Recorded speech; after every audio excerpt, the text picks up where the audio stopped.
El personaje esta noche en Nocturna RCN es el jurista, es el abogado, es el doctor Óscar Iván Palacio. Doctor Óscar Iván, buenas noches, bienvenido a Nocturna RCN. Doctor Julián Parra Díaz, a Simeón, a Diego, en esta formidable torre de comunicaciones de Colombia que uno compartir con los miles de oyentes en toda la esfera del mundo. Bueno, pues el doctor Óscar Iván, el jurista Óscar Iván Palacio, es abogado, sobra decirlo, ha tenido cargos muy importantes, ha tenido realizaciones en el campo de lo jurídico, del ejercicio profesional, de la controversia, de la baranda, como dirían otros, del litigio en la calle, defendiendo a sus clientes, pero en el tema pensional, en el tema de las jubilaciones y en el tema de la seguridad social. Doctor Óscar Iván, ¿por dónde comenzamos como para ir orientando a nuestros oyentes en una conversación o en un tema tan extenso y tan profundo como es este, y también de tantísima importancia para los ciudadanos colombianos? Claro que sí, doctor Julián. Quisiera compartir con ustedes una bagatela de temas que están de mucha actualidad antes de la reforma, y luego nos centramos en la reforma, que es el diario de todos los colombianos a cualquier edad en el mundo de las pensiones, de las reliquidaciones, del 80%, del año realidad, del cálculo actuarial, de los traslados de los fondos a colpensiones o viceversa, el artículo 76 de la reforma pensional, que ese sí está vigente ahora, para hacer una compilación y llegar de pronto a la casuística de uno de los oyentes o de sus familiares y quitar tanta angustia. Claro, claro. Y sobre todo, doctor, para hablarle a la gente en lenguaje sencillo, ¿sí? Si nos vamos a jubilar o no nos vamos a jubilar, o que dependiendo de las semanas, o dependiendo si es mujer o si es hombre, de cuántas semanas, a qué edad, si eso se modificó o no se modificó. Entonces, para que hablemos de todos esos detalles, ¿le parece? Por ahora queda claro que las edades no fueron modificadas en Colombia. Eso no se tocó. La pensión es a los 62 años, varones, y 57 mujeres. Entonces, no se tocó. Un hombre se jubila en Colombia a los 62 años. Tampoco se tocó para el hombre la densidad de semanas, 1.300 semanas. 1.300 semanas y 62 años de edad. Para las mujeres hay otras posibilidades. Esos son para los hombres. ¿Y para las mujeres cómo quedaron? Para las mujeres quedó, las que no están en transición, en las 1.300, pero no olvidemos que no tiene que ver con la reforma directamente, sino con un pronunciamiento de la Corte Constitucional, donde hacia abajo, hacia las 1.000 semanas. Entonces, a partir del 1 de enero de 2025, en las mujeres va a quedar de 1.275, y así paulatinamente hasta llegar a las 1.000 semanas como base de densidad de semanas. Por eso, pero entonces una dama se jubila en Colombia a los 57 años de edad. Sí, esa no ha cambiado. Eso no se ha tocado, eso no se sigue siendo. Y hoy 1.300 semanas. Y 1.300, pero hay unos flequillos por allí que van indicando que se pueden rebajando el número de semanas hasta llegar a 1.000 semanas. Y hay un flequillo muy importante, que es la de los hijos. Las mujeres que tengan hasta 3 hijos o más, pero solo les valen hasta 3 hijos, por cada uno de ellos a cualquier edad les reconocen 50 semanas. Se le computan 50 semanas. ¿Sin importar la edad de los hijos? Sin importar la edad de los hijos. O sea, una señora por solo haber tenido 3 hijos. Tenido 3 hijos. Si tuvo un hijo son 50 semanas, si tuvo 2 hijos... Pues son 100 semanas, 50 y 50, 100. Hasta un máximo de 150 con 3 hijos. Exacto, si tiene 3 hijos, entonces serían a su favor de las mujeres 150 semanas. De las mujeres que tengan hijos. Claro, entonces si una señora tiene 1.150 semanas y tuvo 3 hijos, pues ahí completó ya las 1.300 semanas. No, para el año 36, con la fórmula de la Corte, ya necesita 1.000 semanas. No más. No más. Correcto. Ya completó la... Tiene 853 hijos. Sí. ni tan 1000 semanas después del año 36, porque esa rebaja de semanas es paulatinamente. Pero cuando cada usted dice año, que 25 semanas. Cuando usted habla del año 36, ¿es el 2036? El 2036. Pero un momentico, ¿eso se cumple a partir de cuándo lo de las rebajas? Empieza En el 25, 2020, el año entrante, 1275. para las mujeres. Luego 1250, 1127, en el 26, Sí. 1225, en el 27, Y así, 1200, hasta el 2036. Bueno, pero es una ventaja enorme. Sí, esta reforma privilegió a la mujer. Qué bueno, qué bueno. Es de las que menos se pensionan. Aquí lo importante es saber estadísticas también. Colombia hoy tiene 7,5 millones de personas mayores de 60 años, mujeres y varones. Pensionados 2,600,000. En esa bolsa están 250,000 de los fondos privados, están los de invalidez, los de sobrevivencia, están los militares, están los policías, están los educadores. Y están 1,600,000 personas de colpensiones, están todos. Significa esto que hay 4,5 millones de personas hoy que tienen la edad pensional que jamás se iban a pensionar, se iban a pensionar 500,000. Entonces el sistema pensional colombiano siempre ha estado basado en una fórmula muy triste, que es la exclusión. Dejar por fuera. Hay un pensionado, pero habrán 2 por fuera. Y al ritmo que se iba, van a haber 3 excluidos y un pensionado. Entonces, esa realidad Pero de alguna manera esta reforma corrige eso, ¿no? mejora, corrige, Queda faltando. hace un reconocimiento, la exclusión. Y gracias a la exclusión, hay 4 millones de colombianos que nunca se iban a pensionar. Pero eso es los viejos de ahora. Sí. Pero cada año la ecuación es la misma. 500,000 colombianos que están cumpliendo la edad pensional, se están pensionando 100,000 y 400,000 quedan excluidas. Quedan por fuera. Entonces, ahí es donde nace el sistema de los pilares. Y los 2 primeros pilares, que es el solidario y el semi-contributivo, Sí. es un reconocimiento del Estado, del gobierno en la sociedad para decir, aquí no nos estamos pensionando y los que no se están pensionando están llegando a la vejez entre la pobreza y la miseria. Claro, pero entonces hay una realidad, jurista Sí. Óscar Iván Palacio, y es que la población colombiana se está envejeciendo. Sí. Nos estamos envejeciendo. El 15% de la población hoy es mayor de 60 años. O sea que por eso es importante también eso de algunos que pregonan el control de la natalidad, pero la verdad es que nos estamos quedando sin niños, o por lo menos con un porcentaje muy bajo, ¿no? Y sin jóvenes. Y sin jóvenes. ¿Por qué? Porque realmente, y traigo en recuerdo, y varias charlas lo hemos dicho en este escenario maravilloso. Pero usted me permite sí. Una cosa. Estamos hablando con el jurista, con el abogado, con el experto en pensiones, el experto en jubilaciones, el experto en la reforma pensional que acaba de ser sancionada por el presidente, que entra en vigencia, qué tocó esa reforma, qué no tocó esa reforma, en qué beneficia a los pensionados de Colombia, a los futuros pensionados, en qué no mejora, qué quedó faltando por hacer. Parece que siempre faltará algo cuando se piensa en los pensionados de Colombia. Es el doctor Óscar Iván Palacio. Doctor Óscar Iván, entonces estamos hablando que la población colombiana, si quiere acerque el micrófono, la población colombiana, pues de alguna manera nos hemos ido envejeciendo. El 15% más de 60 años. El 15% de los 50 millones que somos ya están por encima de los 60. Y hace 60 años era el 4%. Comparemos con Colombia hace 60 años, cómo ha ido variando la demografía. Sí, señor. Hace 60 años Colombia tenía 18 millones de habitantes. Uh-huh. Y la expectativa de vida era de 60 años para los varones, 61 para las mujeres.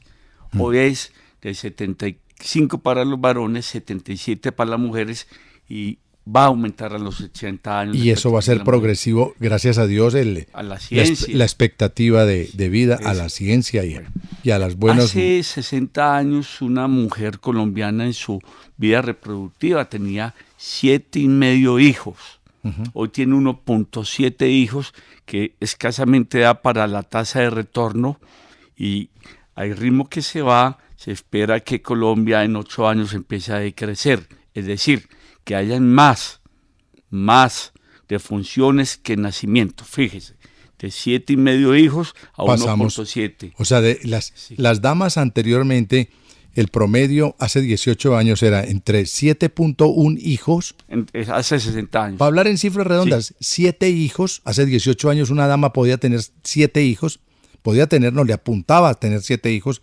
Y hoy, en pleno 2024, pues la gente escasamente tiene un hijo. También iniciaban su vida materna a los 18 o 20 años, hoy inician a los 30 años.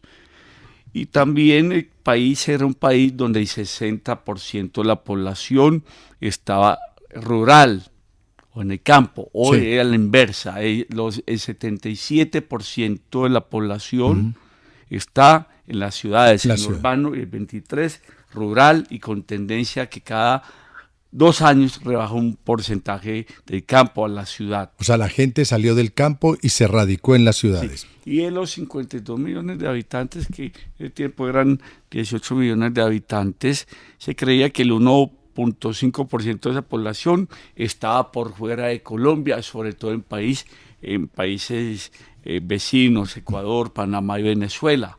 Hoy, no menos del 8% de la totalidad de colombianos viven por fuera. Claro, que es aquí en lo que en Nocturno RCN llamamos la ola tricolor, los colombianos en el exterior. Esto ha matizado la situación. Hace 60 años, por un trabajador pensionado, habían 20 que cotizaban por él. Hoy, por un trabajador pensionado, hay 3 que cotizan por él, y la tendencia es que... A rebajar. rebajar. Ese tema, quiero que usted me amplíe ese tema, si es tan amable, jurista Óscar Iván Palacio. Escuchen la cifra, queridos oyentes, no la dejen pasar por alto. Hace 18 años... Hace 60 años. Hace 60 años. Por 18... Por un pensionado habían 20 cotizando. Por una persona que se jubilara, había 20 que aportaban al sistema pensional. Hoy en día se invirtió. Hay 4. Y son muy poquitos. Con la tendencia a la baja. Claro, pero ¿eso por qué? Por la informalidad. Por la informalidad, es decir, no hay unos trabajos estables y formales. Para concluir, que el éxito de cualquier reforma, incluso de la nueva, que tiene mejores expectativas para las mujeres, que es menos excluyente, le da oportunidades a unas personas que jamás han cotizado muy poquito, depende indudablemente de 2 factores.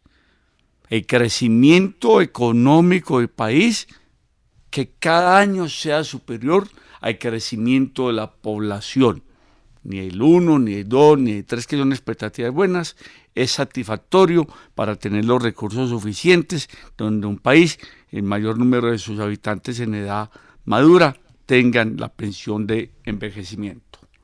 Crecimiento económico. Y segundo, formalidad. Hoy en Colombia, de los 25 millones de colombianos en edad de trabajar productiva, PEA, que se llama, realmente están cotizando 10 millones de personas, y no todas de manera regular. Entonces, las cifras no van a dar. Entonces, en España, que es un país tan parecido a nosotros poblacionalmente, sí, de los 25 millones de españoles, y ellos que están mucho más envejecidos que nosotros, cotizan 21. De 25 cotizan 21. ¿Y nosotros de 25 cotizamos 10. De 25 millones. No, claro, entonces, por eso, queridos oyentes, escuchan ustedes decir que el sistema está quebrado, que no hay plata para pagar las pensiones, es porque no hay quien cotice, porque si el ciudadano no cotiza, los estados son parásitos, los estados no producen nada, los estados viven de lo que le aportan los ciudadanos.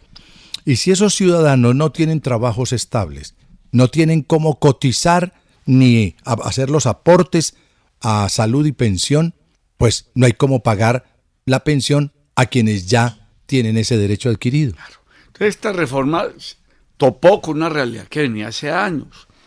7,5 millones de colombianos, 2,5 pensionados, 4 a 5 que nunca van a tener una pensión, y ya hubo un reconocimiento, la famosa pensión no contributiva o solidaria y la contributiva, que no son pensiones, son ingresos para las personas importantes en su vejez, no generan pensión de sobreviviente.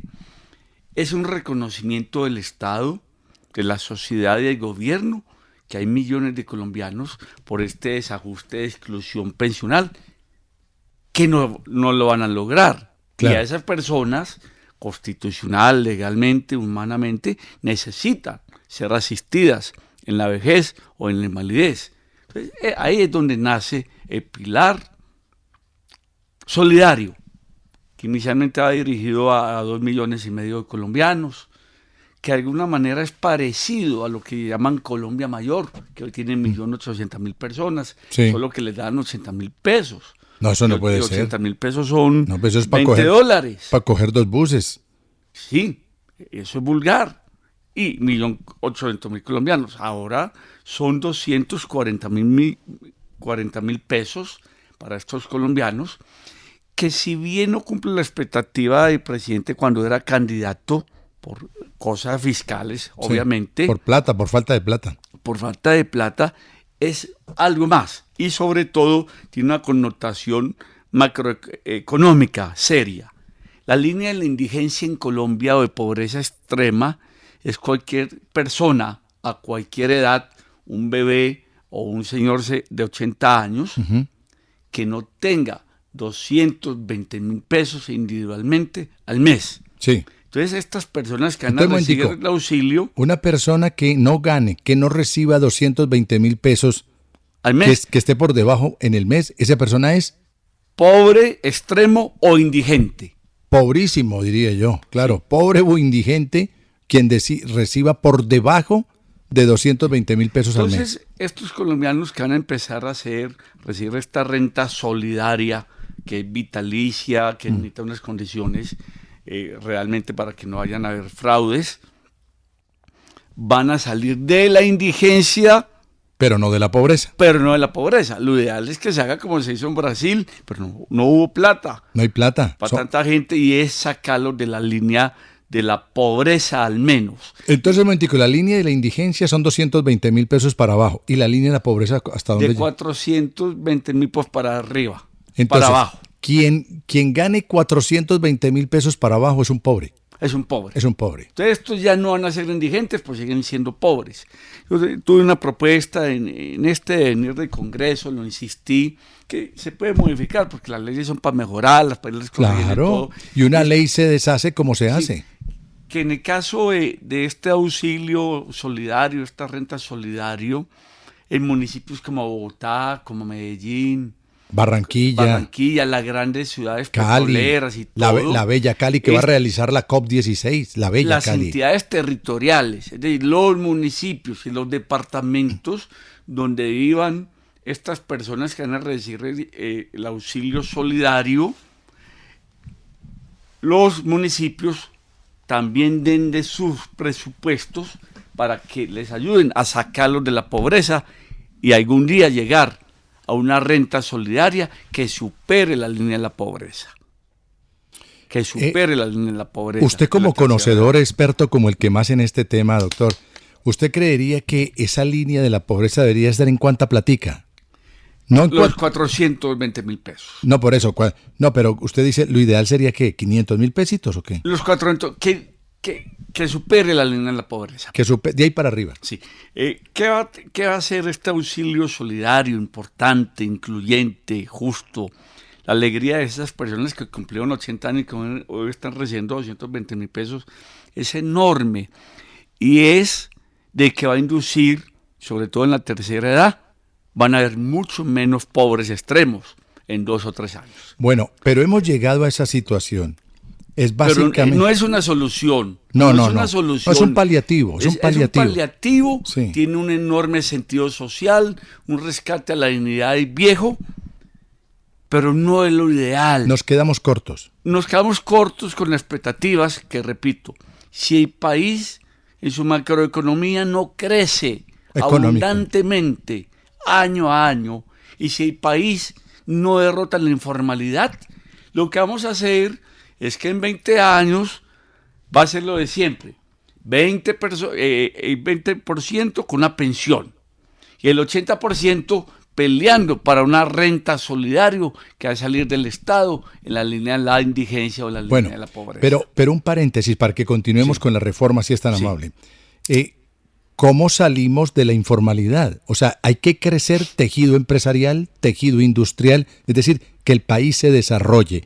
No que se desarrolle el aparato estatal, No. sino que se desarrolle la sociedad a través de más industria, más comercio, Producción, más producción, y productividad. producción que y no productividad. es lo mismo. Producción y productividad. Productividad, respetando los derechos de la gente, incentivando al empresario, al pequeño empresario, al pequeño agricultor. Menos impuestos para la pequeña y mediana industria, Claro. para que haya Sobre fomento. todo ese maldito contrabando.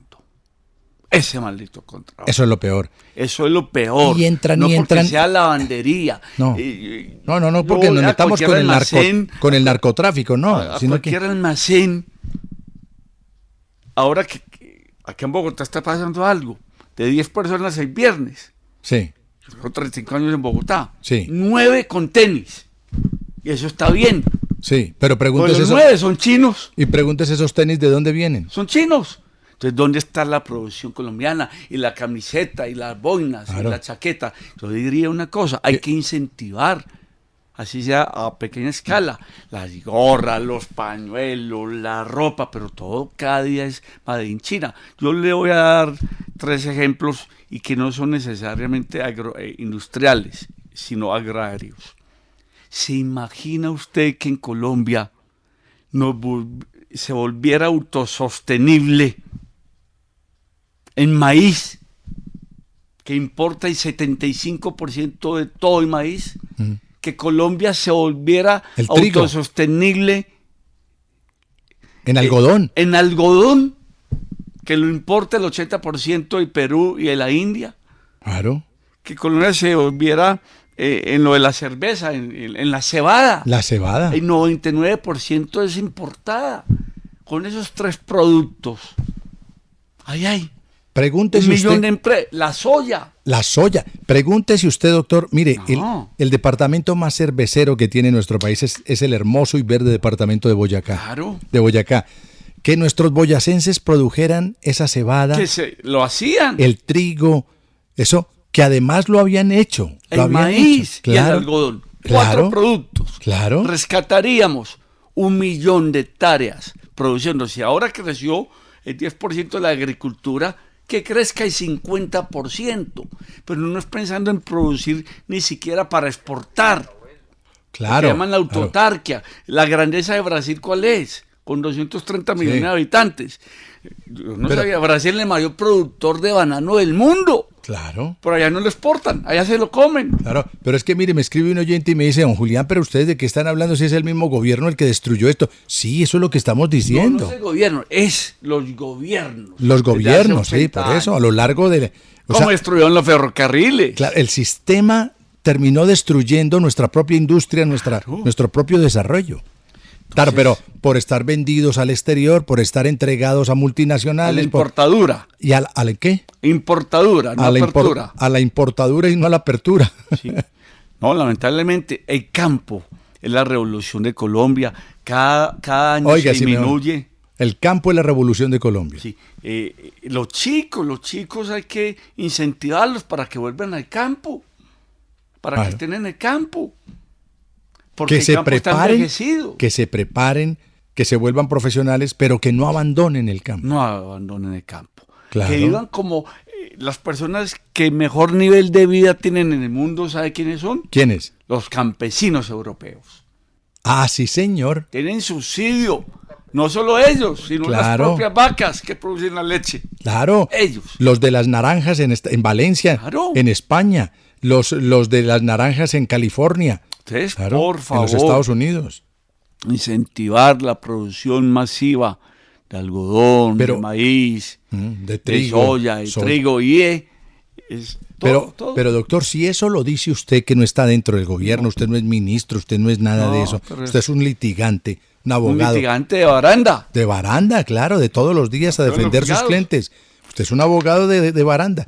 Pero si eso lo sabe usted, un gobierno que toma las decisiones, que tiene que tomar las decisiones, ¿por qué no lo hace? ¿O es que no les interesa? Política, ¿no? Sí. Política. Hay que rescatar el banco agrario, hay que darle incentivos casi que prestar a la inflación al campesino, hay que mejorar las semillas. Hay que democratizar el crédito La tierra también, poco a poco se ha hecho. y pero titularizar la tierra. que hayan propietarios de la tierra. Exacto. En eso ha mejorado. Entonces, En eso ha mire. mejorado, po, falta el 80%. Mire, el jurista es usted, pero déjeme meter la cucharada. Sí. Yo digo esto, mire, el campo necesita 3 cosas dentro de muchas Sí. que necesita. Una, titular la tierra, que haya propietarios de la tierra. En eso se ha mejorado. Bueno, pero uno. 2, necesitamos crédito, que haya Barato. que haya platica y que quien tenga que comprar un tractor, quien tenga que comprar una combinada o comprar semillas, pues que haya ese dinero y que no vaya a quedar ahorcado durante los próximos 50 años porque compró 2 bultos de semilla, sino que haya un crédito barato que con la próxima cosecha pueda pagar ese crédito. Y el tercero, tecnología para el campo. Claro. Entonces es titular las tierras, crédito barato y tecnología. Y mejorar la calidad de vida del habitante del campo que está envejecido. En ese sentido, el gobierno tiene que tener una política para retener la gente en el campo, para enamorarla del campo. Y se me olvidó otro producto que ¿Qué es? ahora vale oro, ¿Qué es cuál? el cacao. El cacao. Cacao. El cacao. Bueno, también podría estar por esos lados el aguacate, ¿no? Claro. Eso no es nuestro porque es muy mexicano. Es muy mexicano, pero sí, pero vale. El cacao, y además, doctor, el cacao tiene un elemento muy bello. Y es que se ha convertido en ese producto sustituto del cultivo de la hoja de coca. Entonces, como lo apetecen tanto nacional como internacionalmente, me refiero al Oye, cacao. pero, doctor Julián, Señor. qué locura en esta noche tan fría pero cálida acá en esta torre. En el sentido empezamos, vea dónde va la informalidad. No. Vea dónde va la informalidad. Pues ya vamos con la nuestro- tragedia económica de Colombia se llama la informalidad. Punto. Es pobreza, es atraso, es no futuro. Y hay otras cosas para resolverla, que es el incentivo del campo, que cese la importadura, que se restablezca el consumo de productos nacionales. Usted dice con el término muy suyo de la importadura por tenerlo contra la apertura. La apertura sin Ninguna condición, sin ningún Compre, límite. compre, sin ningún- traigamos porque Sí. más barato otra Mire, parte. mire que es tan sabio lo que dice usted, que eso fue lo que le pasó a la hermana República de Venezuela. Importaban. Llegó un régimen dictatorial que acabó con la formalidad, acabó con todo, la riqueza en Venezuela, y quedaron viendo un chispero. Ahora tratan de enderezar el riel y se van a demorar y se van a echar años 30 años. 40, 50 años para... Bueno, pues en Colombia hay que aplaudir y seguir incentivando Pero usted me dijo, mire, la tierra y ayudarle al campesino, que algo ha mejorado, pero es tanto el atraso que se necesita muchos años más y mucho dinero más. Pero mire que usted utilizó la frase, miren lo que vamos aquí en la Torre Sonora, aquí en Nocturna de RCN, y yo le iba a decir a usted, miren, usted dijo, porque ya vamos en la Estamos hablando información. de pensión, estamos... Pero es que esto tiene que ver, Es la porque, base, sí. porque nos envejecimos y nuestros viejos del campo siguen con un asadón en la mano, allá no se conoce una pensión. sin una esperanza de una jubilación, de una pensión. Y no se conoce una prima, y no se conoce unas cesantías, y no se conoce la seguridad social formal. ¿Cuándo ha visto usted un cosechero, al menos que sea en los Rosales, o en la agroindustria de la palma, o el banano, O las flores. o en las flores, un pensionado de campo? Nunca. Un cosechero no cotiza. Un cosechero no cotiza. Y un campesino habitual nunca va a conocer un mínimo. Un jornal colombiano No, pero la pregunta es, bueno, y si eso lo dice Oscar Iván Palacio, ¿por qué no lo están pensando los políticos? Pues porque no tenemos buenos políticos, porque no tenemos buenos líderes. La respuesta es muy sencilla. Y usted me decía, mire, ya empezamos con las pensiones y miren, en temas económicos. Y miren lo que vamos. Déjeme aterrizar los temas pensionales. Sí, pero espere y verá. Sí. Usted me dice, miren lo que vamos, y entonces yo le digo, pues empezamos hablando de pensiones y ya vamos pensando en Oscar Iván. Yo pensaría, yo me comprometo a eso. Yo pensaría en un Oscar Iván Palacio, senador de la República, por ejemplo. ¿Por qué no? Senador de la República. Necesitamos gente como usted allá que den estas discusiones. Señores, no tanta importadura. Disculpen el término, eso lo utilizó el doctor. Él habla de importaciones, no tanta importación, pero él lo llama importadura. No tanta importadura, fortalezcamos la producción nacional. En todo, no solo en el campo. No. Las camisetas, las cachuchas, los vehículos, los uniformes. Claro, los electrodomésticos, las motos. Sí. Y todo aquel que quiera venir aquí a invertir, bienvenido sea, pero usted nos trae conocimiento para nosotros utilizar ese conocimiento en producción nacional de motos, por decir algo. Claro, de todo. Bueno, aterricemos Bueno, ¿qué tocó la reforma pensional y qué no tocó la reforma pensional? La reforma pensional tiene las cosas buenas, que son la renta solidaria, pensando en los colombianos, que pobres que no tienen pensión ni jamás se van a pensionar, y los va a sacar de la línea de la indigencia. Es una ayuda, es importante.